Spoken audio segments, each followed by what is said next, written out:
everybody, welcome to our Year 9 live Q&A session for the options. I'm here today joined by Mr. Feldman, the head of Year 9, Mr. Miller, the head of Business and Economics, and Ms. Hilmy, the head of Psychology and Sociology. And we're hoping that between us, we can answer all the questions that you have for your options decisions that you're currently making with your children. So we'll get straight in, as we've started a couple of minutes longer than we meant to, so we'll get straight into the questions. There's lots of you have already sent me plenty for us to work our way through. As we're speaking, if you want to add any more questions in, just type them into the Q&A and they'll pop up in front of me and I'll direct them to the relevant person. So we will start with Mr. Feldman. Could you tell us how many GCSEs are included in the core, maths, English and science? So ultimately the core subjects, obviously as we know, fill the backbone of all of our GCSEs that we're doing at some point. Now that includes 5 core GCSEs, 1 in maths, 2 holistic science GCSEs, and then an English language GCSE and an English literature GCSE. Thank you. And so another question that kind of links to this is I've been asked, how many GCSEs does my child need to take in total? Well, that's an interesting question. It ranges depending on the subject choices they make. Normally students would have the 5 core subjects plus 4 options. Now obviously depending on whether they follow certain pathways, they could be a number up to 11, some could take more or less, but generally we sort of aim to be around 8 to 9 subjects in total. Thank you. And then this is probably one for me. So I've got here, will English language support still continue in Year 10? And the answer to that is absolutely. That will go into one of the option blocks. So what you'll do there is talk to Ms. Casey, and she will work with you to show you what option block that's in, and you'll know where you can make your other choices from. And that doesn't impact the 8 GCSEs that students will require for certain countries. And that's similar to the Arabic A. So our Arabic A students choose that in one of the option blocks, and that leaves 3 more open to them to do the GCSE options. They can actually also choose the Arabic A as a GCSE as well if they want a 9th choice too. So let's, we've got some specific ones here. So Mr. Miller, can my son choose business and economics? Absolutely, yeah. We have a lot of students who do both business and economics. They work really well together, so there's a slight crossover, but we look at the topics in a very different way. Obviously, in business, in terms of they start a business, run a business, and economics is far more the impact on ourselves as a society and the economy of a country or internationally as well. That being said, don't feel that you have to take them together. Then choose to do one or the other. But certainly they shouldn't feel limited that it is a choice of one. We do have plenty of students who do both, and they do find them work well together and benefit from it. Thank you. And then I suppose quite similarly, people are asking, does psychology and sociology go well together? What's the difference there? Yeah, so a lot of people take those 2 together as well. They have very similar skills. With psychology, it's more about looking at the individual, so it does cover more science than sociology. And so we would look at neurology and the brain. With sociology, it's more essay-based, there's more writing. So they have many differences, but people do like to take them together because it's still looking at behaviour and ways to explain behaviour. And it's also something that looks at research methods, and they will complement each other if you did take them together. Thank you. I've had a question come in about music. So the music option is in block 1.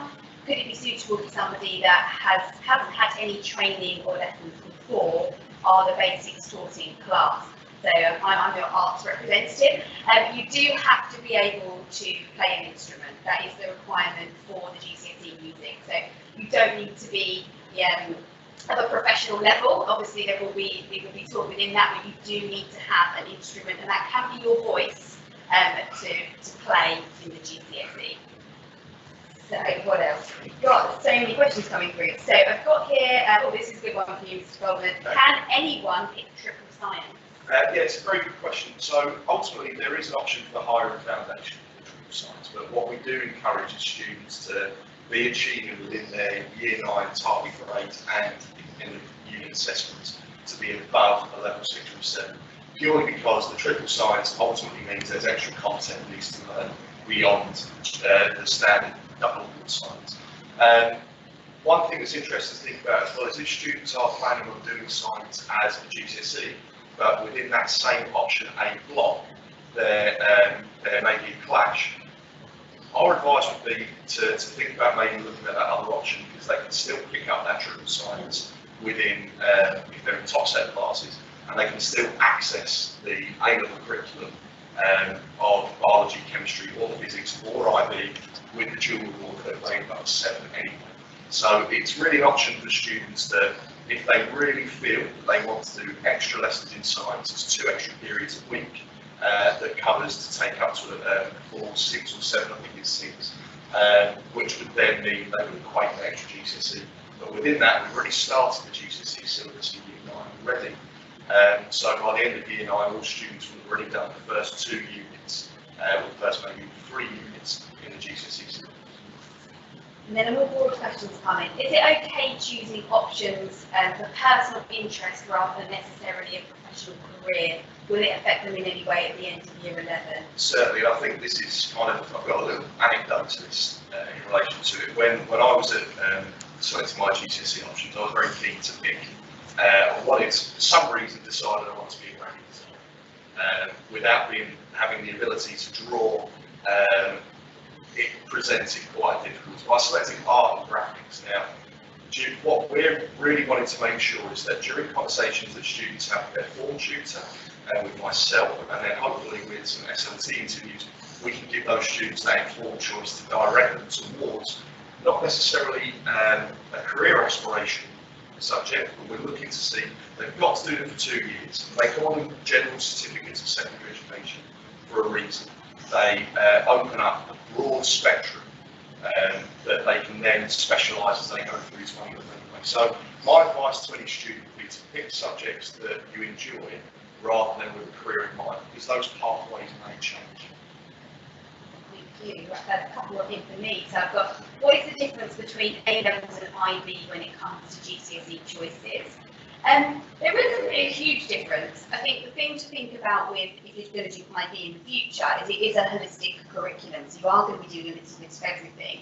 Therefore, maybe reflect that in your GCSE choices, perhaps keep a language on your GCSE choices, because that's going to continue on into IB. Whereas if you're sure you're going to do A-levels, then you can specialise a little bit earlier on if you want to. But as Mr. Feldman just said, you change your mind all the time, so perhaps do try and keep a reasonably broad option, but there is no specific requirement that you need to fulfil to choose any of our pathways going forward. And then I've got here, if my child chooses 4 options and then she doesn't like one of the options, can she change it later on?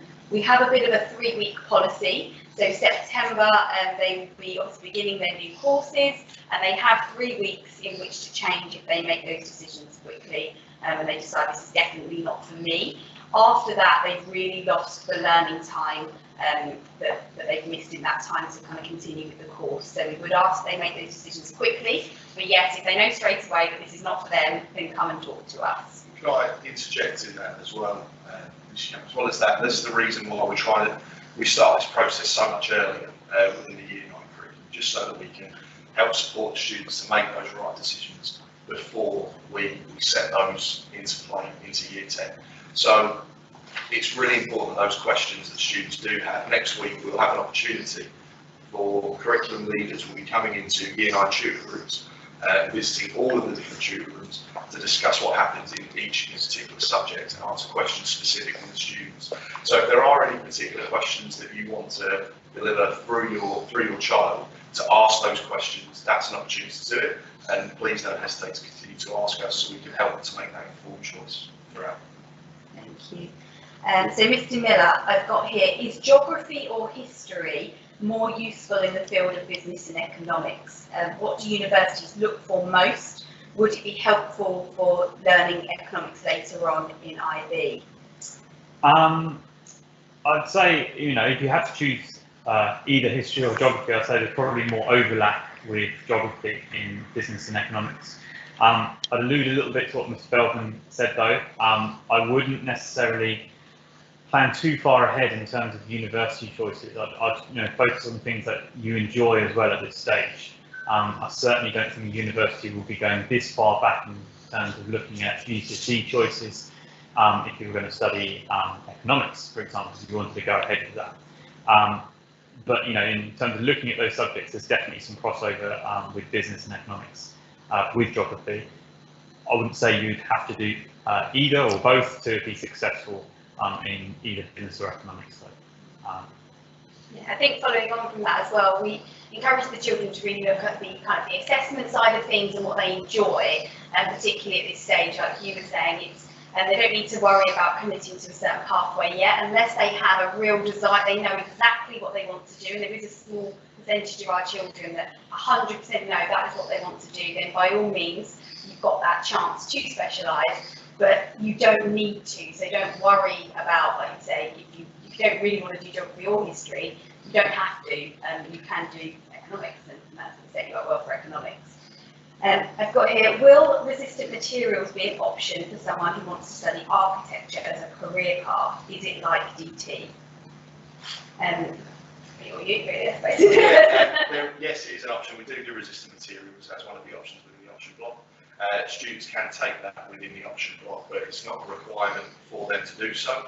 If they're looking to go into engineering, we also have mathematics, science, and all those subjects as well that will help support engineering-based things. So really, as we said, it's all about making a decision for now and not worrying too much about the career path, because there are opportunities for those things to change as time moves on. Opportunities at A-level, IB, and through our Vtec curriculum later on that will give that opportunity later. And actually thinking about things like art, if you've mentioned architecture there, that's kind of this weird combo of maths and physics, like you're saying, and actually art, so that could be another way that they go, as well as or instead of DT. I've got here,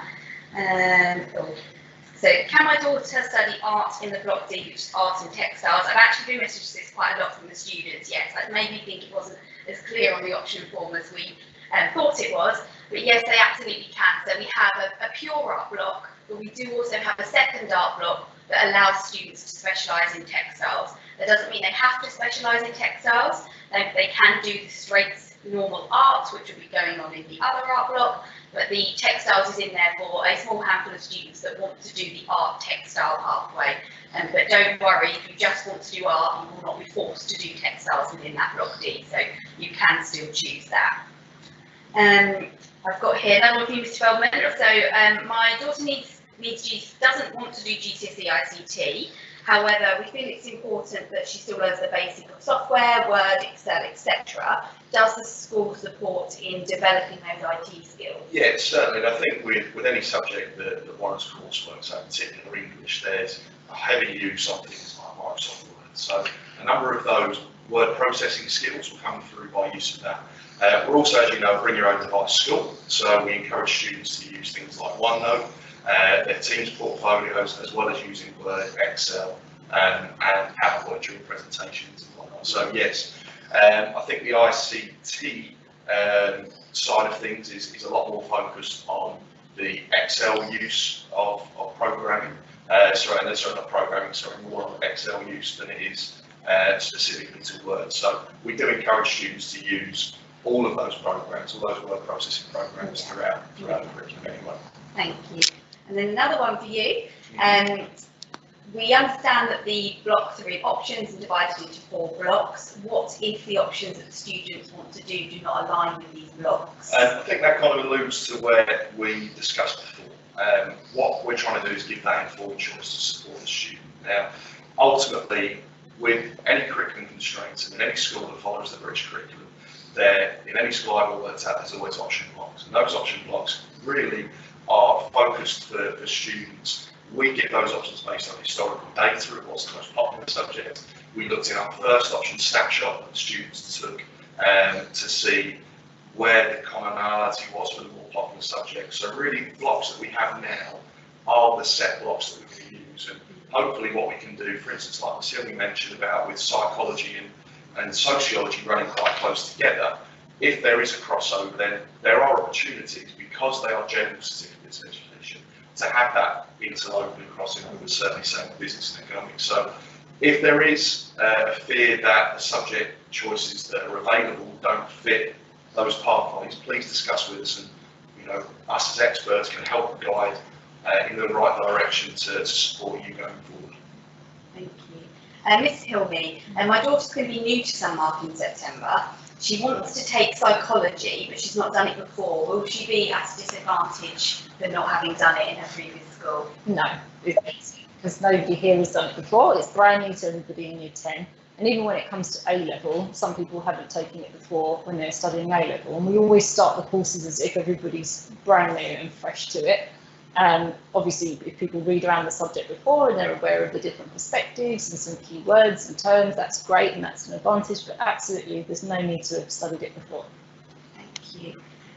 Mr. Feldman, will there be any exams in year 10? Not so much in year 10, but there is looking to maybe have early entry for some students for mathematics in January of year 11. Some students that might do a GCSE as an extracurricular GCSE, so language option students, for instance, maybe that speak fluent Italian, for instance, they potentially could have an option to do that with the year 10 cohort.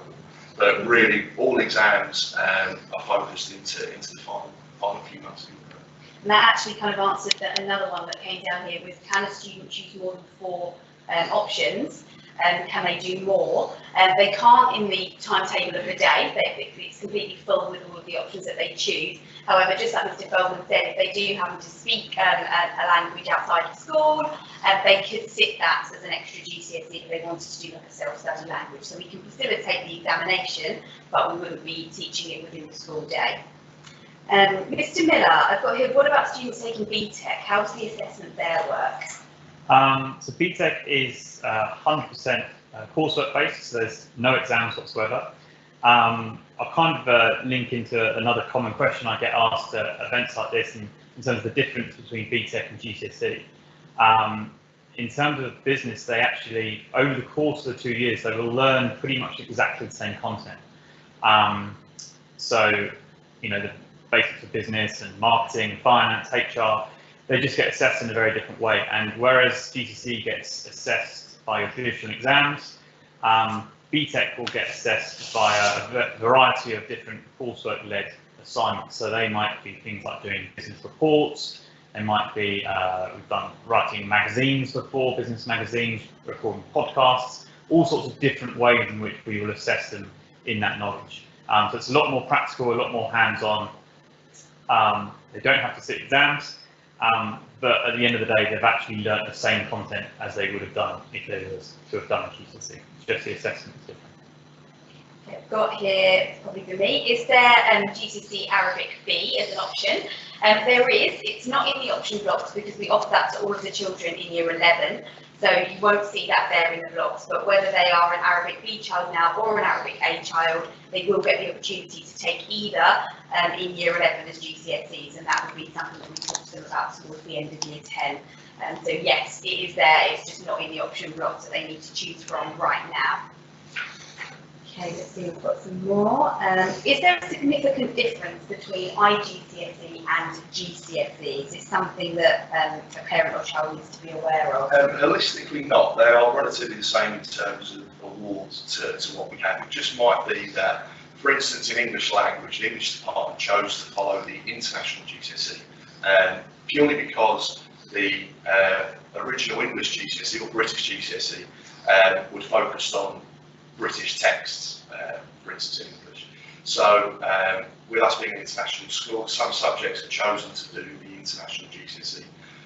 The major difference really is that they don't offer a higher and a foundation in the international GCSE. So there is just one paper that assesses from grades 1 to 9, whereas with the in maths and in science, they're still following the British curriculum GCSE. There are 2 papers of foundation higher. Foundation papers award grades from levels 1 to level 5, so a few students will get at level 5, and then the higher paper awards grades from level 4 to level 9. Thank you. I've had a question here that if studying in the UAE at university level, is there, as an option, sorry, is geography or history a must? Now, this is a bit of a strange question. If you're an Emirati, yes, it is a must. You need to choose either geography or history. If you are from another Arab-speaking nation, then it's advised, but we have known students to go without it. But it is advised that if you want to take what they call the elite pathway through to university here, that you do have humanities, and they consider geography and history, their humanities on the timetable.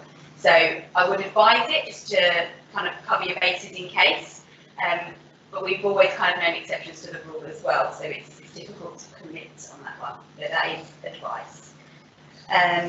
We've answered that one. My son is at Regent at the moment, is going to move to Sunmark next year. When will he be choosing his options? Is he limited at all from choosing them at different times to our students? No, not at all. I think, you know, being an international school, we have an influx of new students arriving at various times, so whether they arrive from schools in the UAE and schools outside.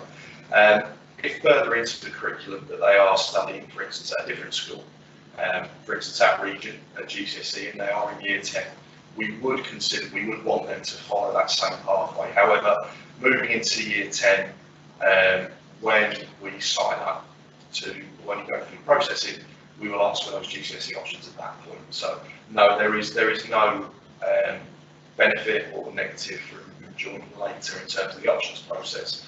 It's just very important that you use the options booklet to support you with any of the decisions you make. You can still reach out to us via email if you have any questions that we can support you before that.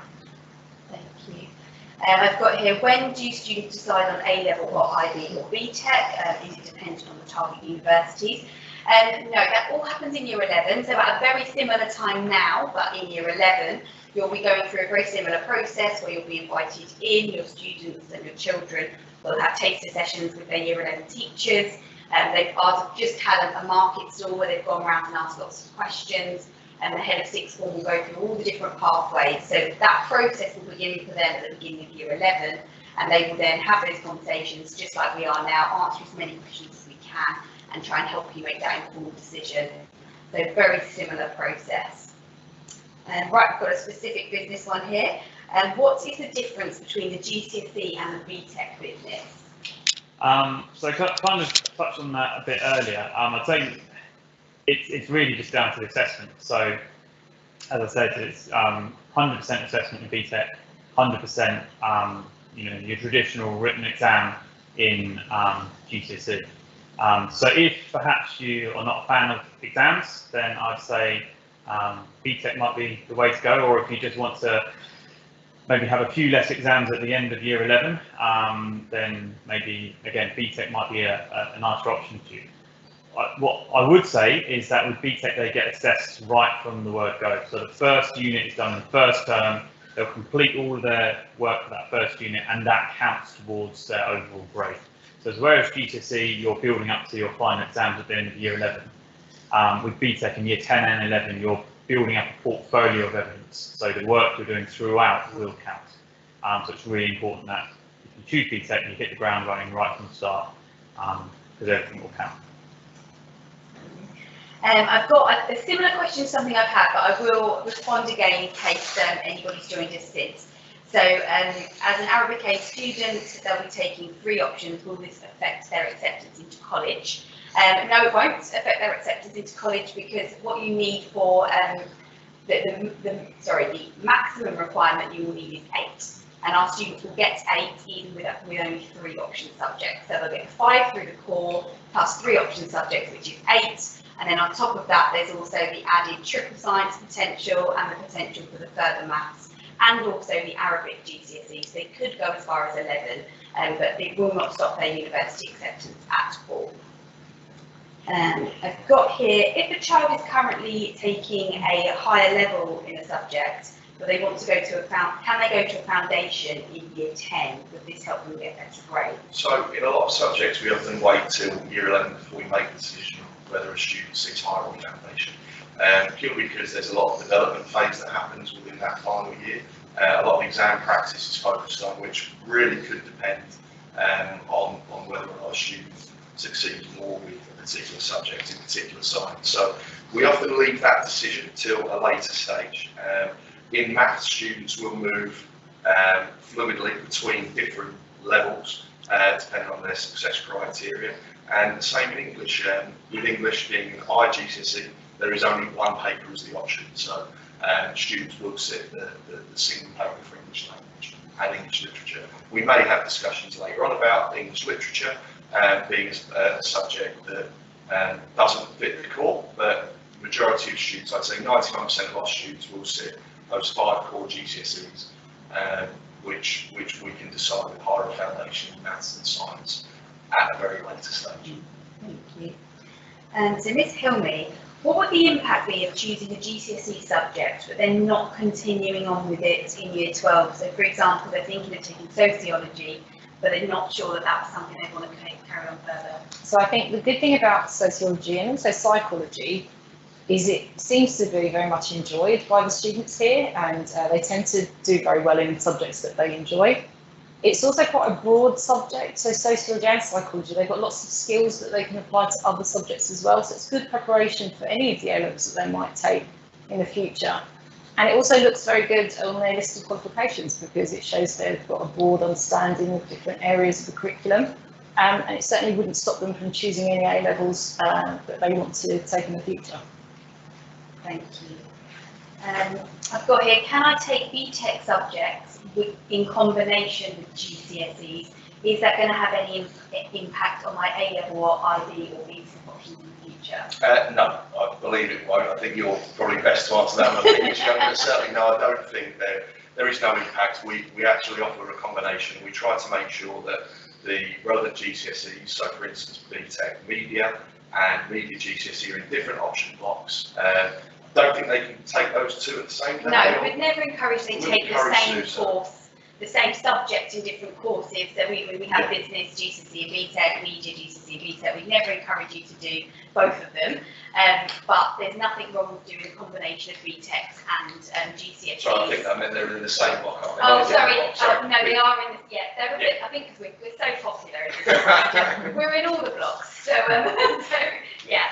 But we kind of encourage them to take what suits them best. So I know for media, if you're really into practical work, actually the Vtec is going to be the course that you're going to really enjoy. Whereas if you like the more kind of English analysis, kind of theoretical side, then you're going to really enjoy the GCSE. So it doesn't matter if you're taking GCSE business, you can take Vtec media and kind of vice versa. A mix is sometimes a good thing. And it doesn't impact at all, like you said, for Key Stage 5, when they're making those decisions. We have entry requirements for all of our grades going from year 11 into year 12. So as long as they hit the entry requirements that they need for the next stage of courses, it doesn't matter which course they took. Just while we're on the entry requirements, Michelle, just important to notice that in the booklet there are some suggested required grades for particular subjects. This isn't an entry requirement per se, but we encourage students to select their GCSEs that help in life, because the reason we give, for instance, in science, we suggest a level 7 for GCSE science is because there is extra content.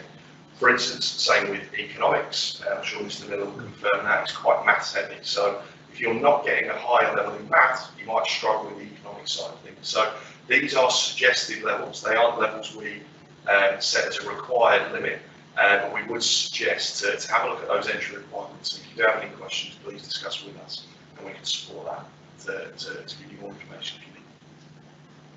Thank you. And just following on from our geography and history question to you earlier, Mr. Miller, I've got a follow on from that there's some would like to choose economics, but not geography. Would that hold them back at all, as you mentioned they are connected? No, absolutely not. Perhaps me saying they're connected was a response to that first question. There is a bit of crossover in geography and economics, but you certainly don't need one to do the other one. So there might be some topics that come up in both, and I'm sure they'll be taught in a very different way. But certainly it's no prerequisite or requirement to study one with the other after. In a lot of the subjects, there's a lot of skill crossovers as well. For instance, if we take psychology as an example, forgive me for obviously, there's similarities in terms of looking at case study, which would link to business. We look at case studies as well. So there's a lot of crossing over of skills that take part across the different subjects. We mentioned economics and maths are heavily linked. You know, psychology, sociology, and even science can have links to those things. So in terms of where we are with those subjects being linked, it just might be a skill-based thing as well as slight content shifts that look across those subjects. Thank you. I've got here, is it true that most universities prefer IB students over GCSE students? If yes, should students be more inclined towards IB to make any particular choices for year 10? So GCSE is year 10 and 11, whereas the IB is year 12 and 13. So there's no kind of comparison there between GCSEs and IB. I don't know, maybe it's more that you meant A-levels and IB. If your child is thinking about doing IB in sixth form, then as I said before, I would just encourage that they think about the breadth of subjects that they're taking, maybe still keep a language on, and maybe keep a humanities on there. But they don't need to worry too much, but knowing going forward that that IB programme will be that holistic kind of programme, they should continue with that range in GCSE. Yeah, in their GCSEs. So I've got here, what are the differences, this might be my fault because I've probably said this a few times, what are the differences between Key Stage 3, 4 and 5? Essentially, Key Stage is just mapped through the British curriculum from Key Stage 1 to finally at Key Stage 5. In primary, students work at Key Stage 1 to levels, and then they move into Key Stage 3 in years 7 and 8. In some subjects, that continues into year 9, but in others, they might be a switch to Key Stage 4. For instance, as we mentioned, the science curriculum, they have actually already started the Key Stage 4 curriculum. Essentially, Key Stage 4 encompasses the 2 years prior to sitting GCSE, Vtecs, and then following on from that, the Key Stage 5 curriculum is our further education curriculum. So that's students between 16 to 18 who will either be sitting IB, A-level or Vtecs, which can constitute Key Stage 5. In the UK, that would also include things like Key Stage 5 curriculum would include things like college courses and vocational courses.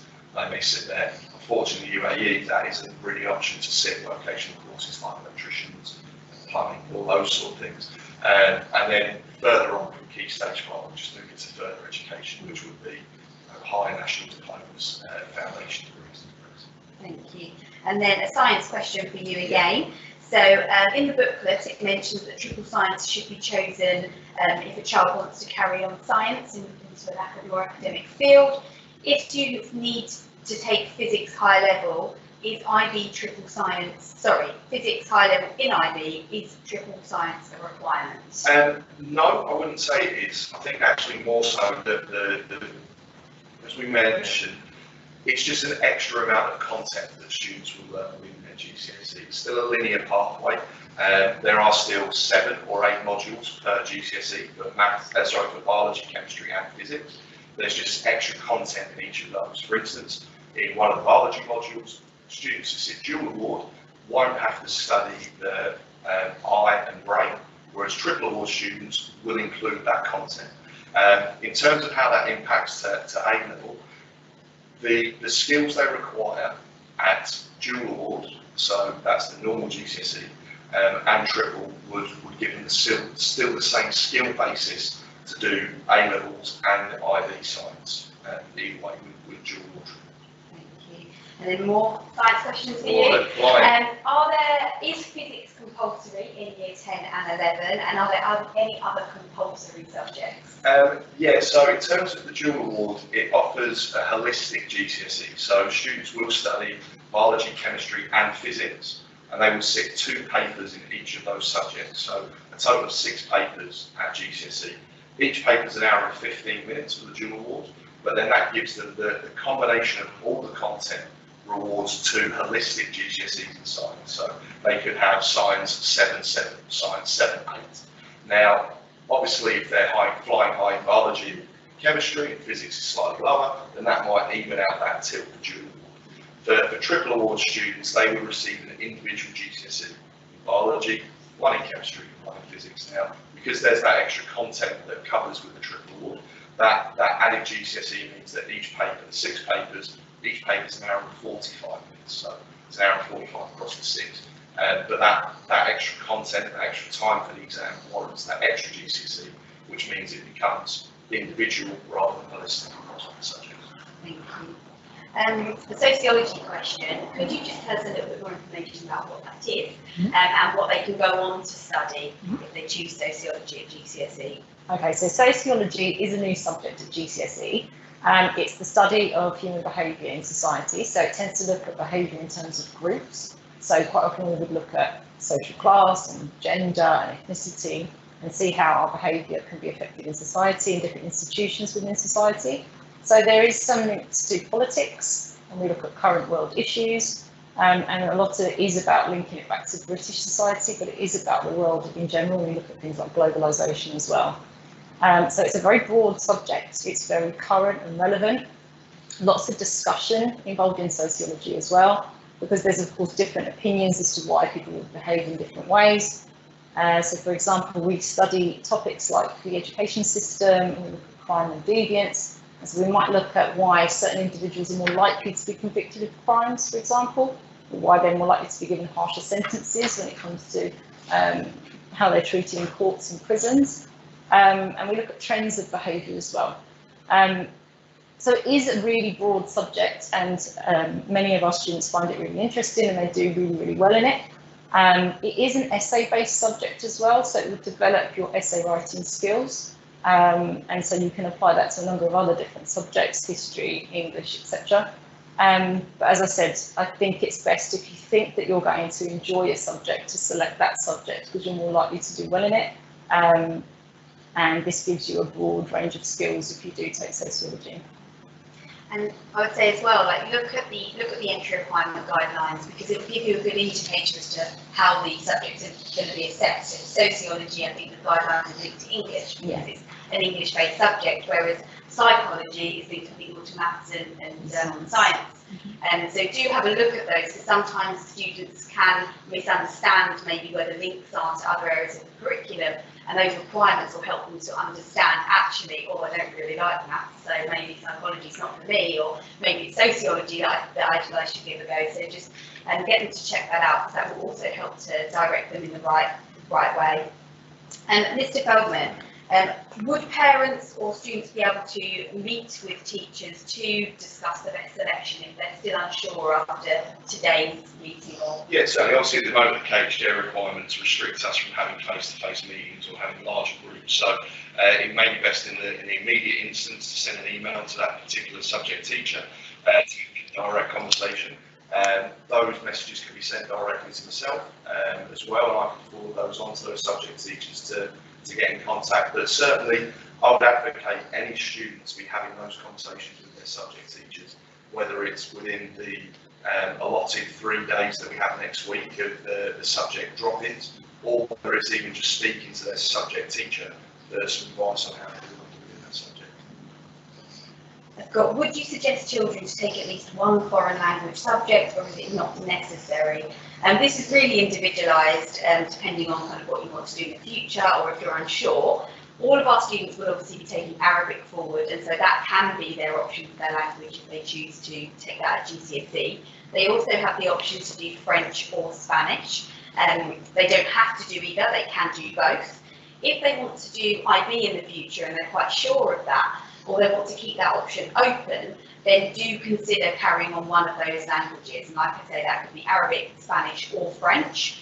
But you don't have to. If that's not your skill set and that's not your interest, and you know you want to go into computer science and you want to do maths and physics and further maths, then you can absolutely do that. But if you want to keep things a little bit open for a little bit longer, then yeah, we would advise maybe keeping the language on. Which brings me to a further maths question, and this is for you. Could you give some more details on the further maths course, the assessment, and how it helps and links with A-level and IB? Yeah, of course. So in terms of further maths, about 60 to 70% of the content within the normal maths higher exam actually covers the further maths stuff anyway. So what we're actually looking to do is really the level 7, 8 and 9 content helps support further maths 60% of that time. In terms of movement onto the course, what we're looking to do is that students that will be in the top set within maths will then go on to do further maths as well. Students who are in sets below will do the higher paper, and then further down for that, students in the lower set will look to do foundation maths. But essentially, in terms of what higher maths is, there's 2 papers. They're both 90 minutes. Paper 1 is a non-calculator. Paper 2 is a calculator test, which challenges further mathematical principles. They wouldn't necessarily do on the whole within the normal maths GCSE. Where and how can we see the option block forms? That has actually already gone out with the email invite to this event. So if you go onto that email invite, you'll see an attachment or a link to the option booklet. In the option booklet, there is the link to the forms. You can see it on there. It's all digital, and it is the up-to-date one, not the one for this current academic year. Your child will also be bringing home a physical copy of the option form to discuss those with you as well. So they will get a physical copy, but you can see a digital copy in the options booklet.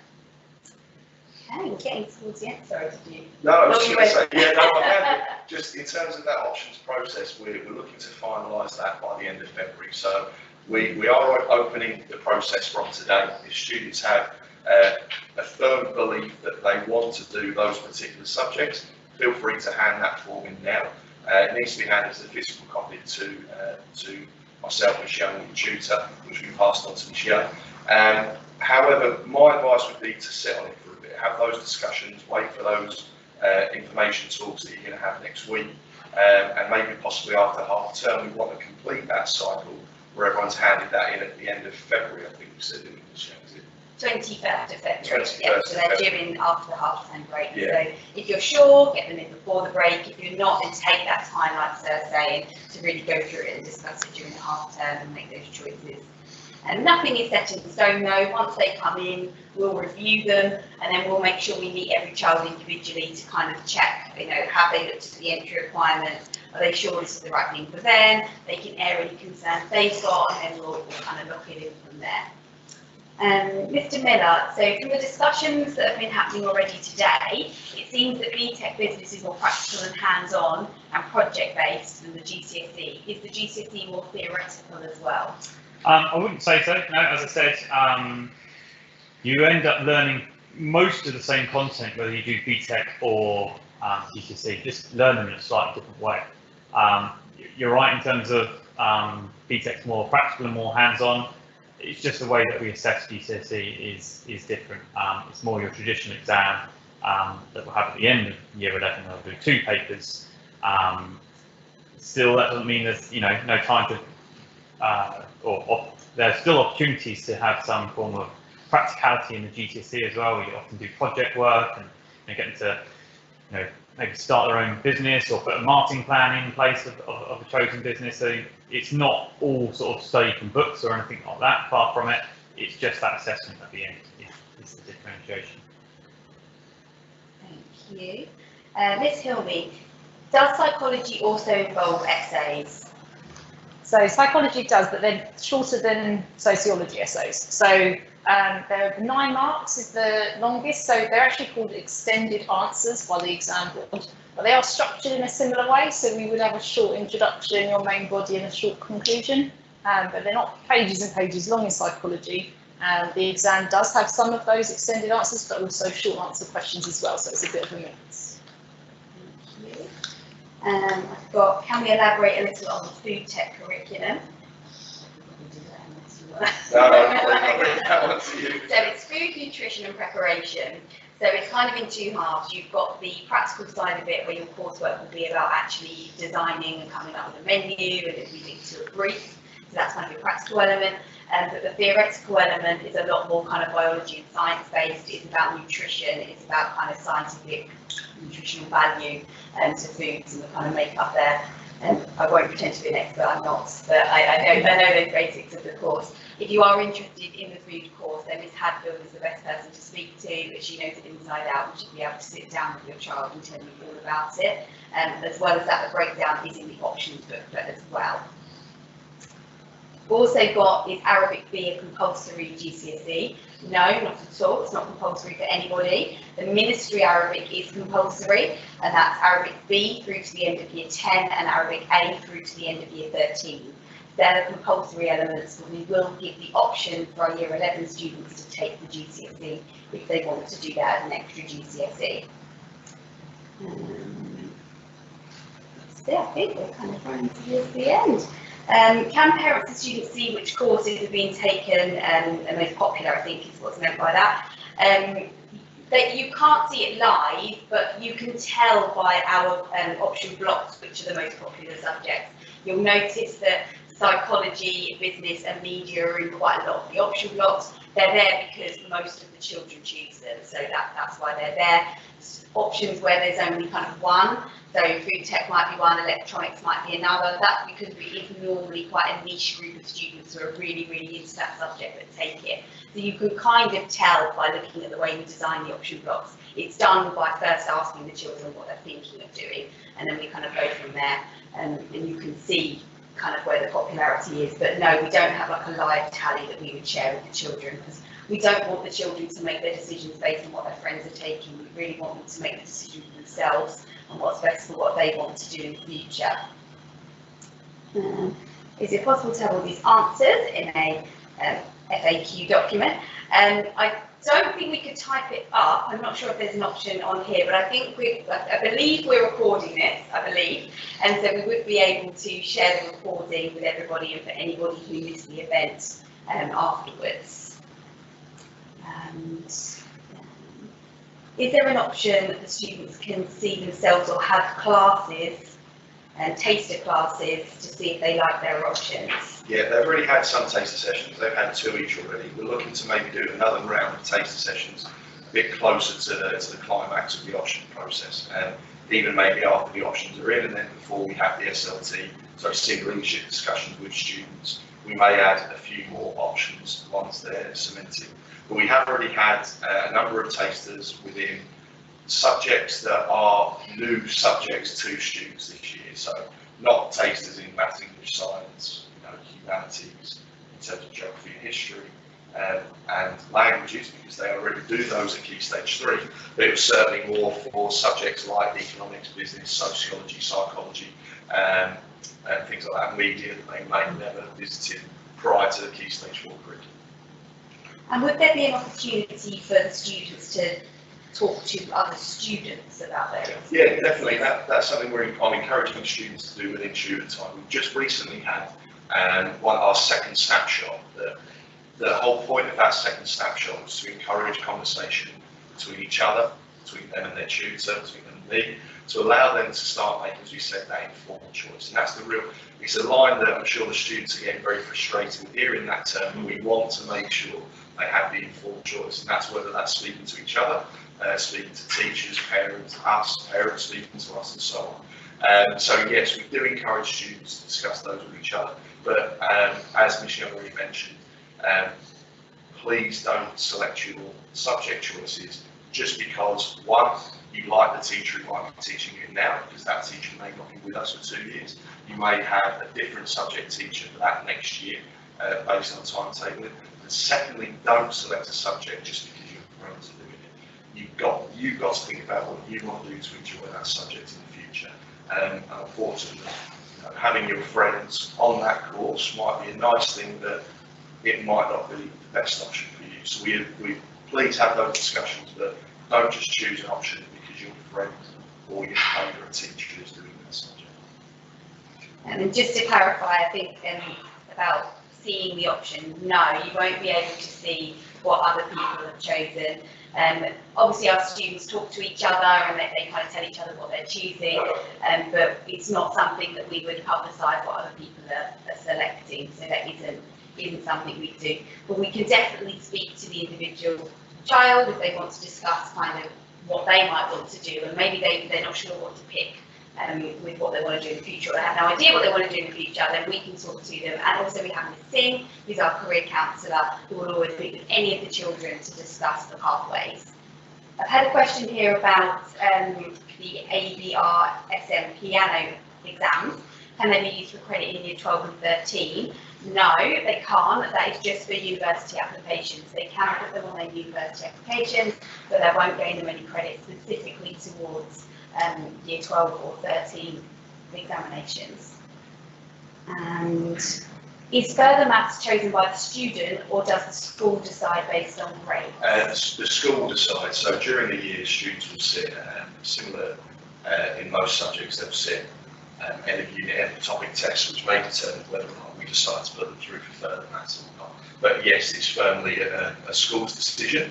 We will inform any parents of that decision we make, and there can be discussions that may link to focus that change. But really, it's the school's decision based on historical data from that student, from Gcses and the topic test going through the year. Thank you. And I've got here, and I can try and give this a go, you can tell me, the difference between DT electronics and resistant materials. The actual exam is exactly the same from what I am aware, because that's why they can only choose one or the other, they can't choose both. The paper exam is exactly the same. The practical work is a brief project that they're given that's created by the exam board, but one group of students will choose to respond to that brief through the medium of electronics, whilst the others will do it through resistant materials, woodwork, etc. Do you know, can you expand? No, I think that's pretty much it. Yeah, so the electronic side of things is circuit boards and things like that. Whereas, as you mentioned, resistant materials is using hard materials, metals, plastics to form products. But they're essentially part of the course within the technology course is coursework based where they produce a product and a portfolio to say why they had the design process through. Yeah. So that's the same in both the electronics and in resistant materials, which is why they can't choose both, because it's the same skill portfolio just based on electronics versus based on hard resistant materials. Thank you. I think we've got through all the questions, so thank you very much for all of those questions. That's a perfect amount. If for any reason it's got missed or there's anything that's gone wrong there, then please do still email through to me and Mr. Feldman. We're happy to respond to any questions individually. And again, we'll be speaking to the children all the time, so you can always put their questions through them to us as well. I suppose I should whiz around. Any last words of wisdom, Miss Hilmy, for these year 9s? As I said before, and I've said this to the children when I've been speaking to them, you've got to go with what you're going to enjoy. Okay, so this is something that you're going to do for 2 years, and you tend to do better than things that you enjoy. So when we come around in the week, when we're coming into the lessons, you know, ask us those kind of questions. What topics are we going to study? How are we going to be assessed, and figure out if it really suits you. Because we just want you to be happy and make the right choices from that point of view, really. I'd echo what Ms. Hilmy said. Pick subjects that you think you're going to enjoy. Don't feel you need to plan too far ahead. If you decide that you didn't like a GCSE after 2 years and you want to do a different change of a subject in A-level, you know, those options are possible. I teach economics and business students who do A-level for the first time, and they're not at a disadvantage. So don't feel like you are setting your pathway in stone by these choices. So, as I said, I echo what Ms. Hilmy says. For now, choose what you enjoy doing, and you know, let the future eye out for you after that. Yeah. So in terms of advice from me, I can't really say much more than these two experts in that. Please make sure you read through the options booklet. Please focus on the areas such as Miss Singh's page, the pages where the specific subject requirements are, to have a look at those things. And just from a head of year point of view, just to give you the logistical plan of what's happening over the next few weeks. Next week, on Monday, Tuesday and Wednesday, our subject leaders will be coming into 5 different tutor groups at different times. Their timetable to do that, they'll be coming in to have a 10-15 minute snapshot to summarise the course, the courses that are on offer, and to answer any student Q&A. So if you do have any further questions, please put those vicariously through children. Or, as we said, please forward them to either myself or Miss Young, or to the subject teacher that can help support and answer that question. Further on from that, on the 21st of February, as Miss Young mentioned, we close the options process. We'd expect everyone to have handed in their options form by paper to their form tutors, which will then be passed to Miss Young to start compiling and start looking at timetable requirements. Following on from that, maybe after the Eid break or maybe just before, during Ramadan, we'll be organising some student interviews. When I say interviews, they're not an interview for the course, but they're just to make sure that someone from senior leadership and myself will have a chance to speak to those students about their choices to make sure that they make the right choice for them based on their academic grades as well as their personal preferences. Thank you. And just to kind of answer the very final question that just popped through, our careers counsellor is missing. We don't have an external careers counsellor, and we strongly advise you do talk to Miss Singh as well. And obviously, you're absolutely welcome to use the external counsellor, but just be aware that sometimes there's an agenda there, and our agenda is purely to help your child get to where they want to go. So please make sure that you, just consider that and do talk to Miss Singh. Thank you so much. Thank you for listening to us. Thank you for joining me. And we hope we've helped you make some decisions a little bit easier. Thank you. Bye. Thank you very much.